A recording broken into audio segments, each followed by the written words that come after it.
Dugaan penyebab Rika Amiana pengantin wanita di Lampung meninggal usai ijab kabul, ada penyakit bawaan dan sempat suntik vaksin. Pihak keluarga Rika Amiana, pengantin wanita asal Lampung menguraikan penyebab meninggalnya setelah pasangannya, Nurholik melakukan ijab kabul. Diketahui, Rika Amiana meninggal dunia sesaat setelah pasangannya, Nurholik melakukan ijab kabul, pada Kamis tanggal 5 Desember tahun 2024 pagi. Sebelum akad nikah berlangsung, Rika Amiana dikabarkan sempat mengeluhkan tidak enak badan. Astiana, kakak sepupu dari Rika Amiana mengungkapkan bahwa Rika memiliki penyakit jantung sejak bayi saat usianya 4 bulan.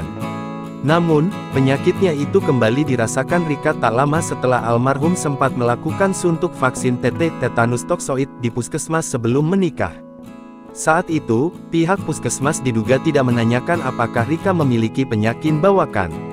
Ini adik sepupu saya Rika Amiana dipunya penyakit komorbid jantung, dari bayi 4 bulan, disuntik sebelum menikah dan sebelum disuntik pihak puskesmas dan tidak mempertanyakan apakah dia punya penyakit bawaan jantung, tulis Astiana.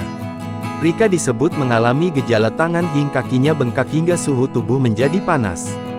Setelah disuntik, tangan kirinya bengkak dan kaki kanannya bengkak setelah badannya panas, sedangkan kalau punya penyakit tidak boleh disuntik vaksin.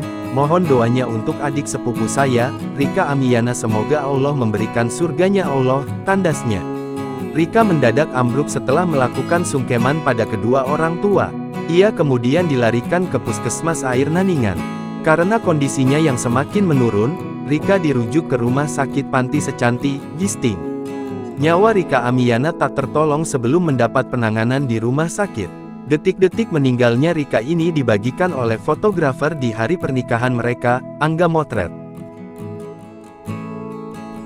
Download Tribun X sekarang, menghadirkan lokal menjadi Indonesia.